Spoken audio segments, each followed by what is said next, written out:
My name is Clara Jensen. I'm 34 years old, and I'm a financial analyst for a regional investment firm. I stood by the bay window, the late afternoon sun casting long shadows across Mom's manicured lawn, and watched the patrol car pull up the driveway. It wasn't a casual visit. The uniform gleamed, and the stern set of the sheriff's jaw, even from this distance, told me everything I needed to know. This was it. The moment I'd both dreaded and, in a dark corner of my heart, almost welcomed. My mother, Eleanor, was still humming in the kitchen, oblivious, preparing Roger's favorite lemon chicken. She would soon discover that ignoring my warnings about her charming, manipulative husband had consequences far more severe than a few suspicious bank transfers. This wasn't just about money anymore. This was about everything. To understand how we got to that afternoon, you need to go back 3 years, to when Roger first entered our lives like a perfectly packaged, slightly too sweet dessert. Mom had been a widow for 5 years, and while she was resilient, I knew she was lonely.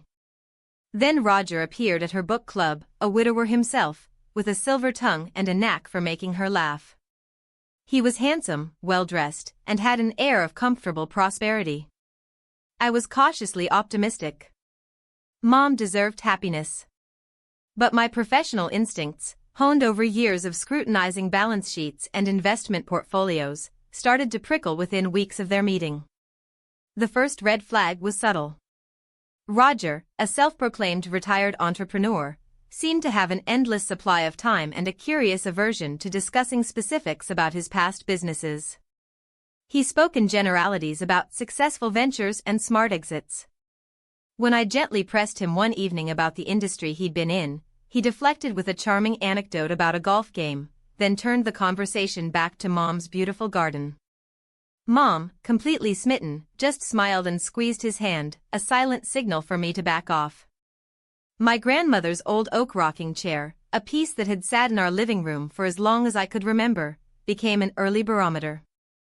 It was worn smooth in places, the wood gleaming from decades of use, and Mom always kept a hand-stitched cushion on it. It was her quiet spot. When Roger moved in, he immediately declared it cluttered and suggested they replace it with a sleek, modern recliner. Mom, usually fiercely protective of family heirlooms, hesitated for a moment, then surprisingly agreed. The rocking chair was relegated to the dusty corner of the garage, a small, symbolic shift that felt larger than it was. The warnings escalated when Roger started to take a keen interest in Mom's finances. My dad had left her comfortably off, with a diversified portfolio and a fully paid-off house. I helped Mom manage her accounts, mostly just reviewing quarterly statements and ensuring everything was in order. Roger, however, had better ideas. He'd talk about maximizing returns and untapped potential. He even suggested she pull some money out of her conservative mutual funds to invest in a can't-miss opportunity with a friend of his, a limited-time offer in real estate development. I saw the numbers, the projections Roger showed her, and they were laughably optimistic, almost predatory. I sat Mom down with printouts, highlighting the risks, showing her comparable market data.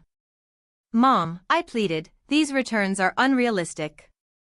This friend of his isn't licensed, and there's no public record of this development company. Mom listened, her face tight, then waved her hand. Clara, you're always so cautious. Roger knows what he's talking about. He's just trying to help me be more financially savvy. She told me I was being judgmental and that I didn't trust her judgment. That detail mattered later. The next incident was a slow burn. Roger gradually started isolating Mom. Her weekly bridge game with friends was suddenly too much trouble to drive to.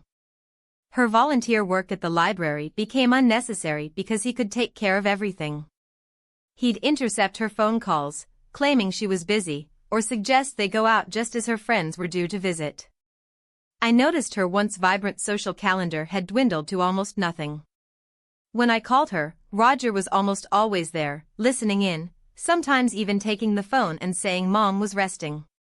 I tried to talk to her about it, but she'd get defensive, her voice tinged with a frustration I rarely heard directed at me. He just wants to spend time with me, Clara. He loves me. Why can't you be happy for me?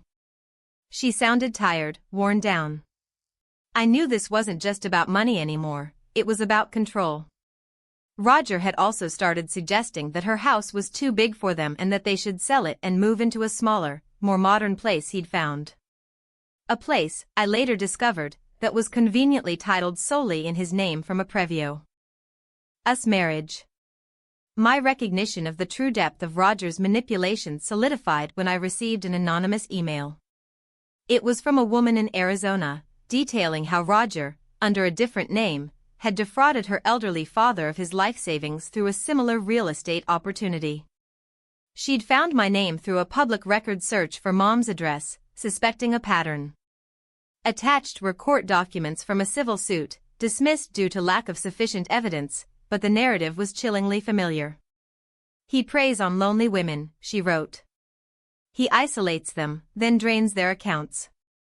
My blood ran cold. This wasn't merely bad judgment or misguided investment advice. This was predatory. I immediately booked an appointment with a lawyer specializing in elder financial abuse. He advised me to gather as much concrete evidence as possible, bank statements, emails, any documents related to Roger's investments, and a detailed log of his attempts to isolate Mom. He also suggested I contact the Arizona woman and ask for her full story, with any supporting documents she might have. The preparation phase was agonizing. I couldn't just confront Mom with this information, she was too deep in denial, too invested in her image of Roger.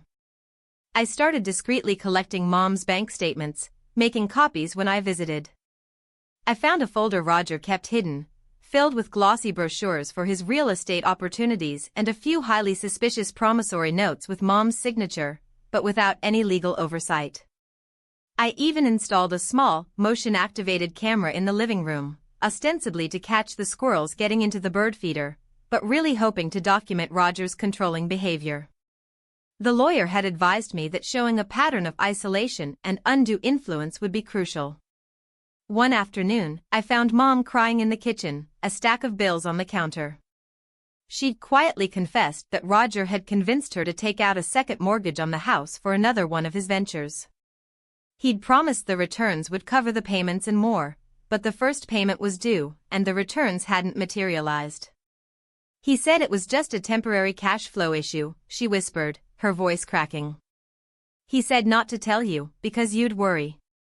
It broke my heart to see her so vulnerable, so trapped. This was my decisive moment. I took the folder of documents, the copied bank statements, the promissory notes, and the lawyer's advice, and went straight to the local sheriff's office. I laid out everything, explaining Roger's pattern, the anonymous email, the second mortgage, and Mom's increasing isolation. The deputy listened patiently, his expression growing more serious with each piece of evidence. He told me that while financial fraud cases could be complex, the pattern of elder abuse and the multiple instances of misrepresentation were compelling. He promised to open an investigation immediately. I also contacted Adult Protective Services, detailing the emotional and financial manipulation Mom was experiencing. The investigation took several weeks. I was interviewed multiple times, providing more details, dates, and names. The sheriff's office contacted the woman in Arizona, whose testimony corroborated mine, and they began tracing Roger's financial activities, finding a trail of shell corporations and dubious transactions. I didn't tell Mom what I was doing. I couldn't. I knew she would try to protect Roger, or at least, protect her illusion of him. I saw the rocking chair in the garage every time I visited, gathering dust, a silent reminder of what had been pushed aside for Roger. Then came that afternoon. The patrol car. The stern sheriff. I watched as he walked up to the front door, my stomach churning with a mix of dread and grim satisfaction. He knocked, and Mom, still humming, opened the door. Her smile faded as she saw the uniform, then her eyes widened in confusion as the sheriff, polite but firm, asked to speak with Roger. Roger, who had been watching TV in the living room, sauntered over, a confident smirk on his face.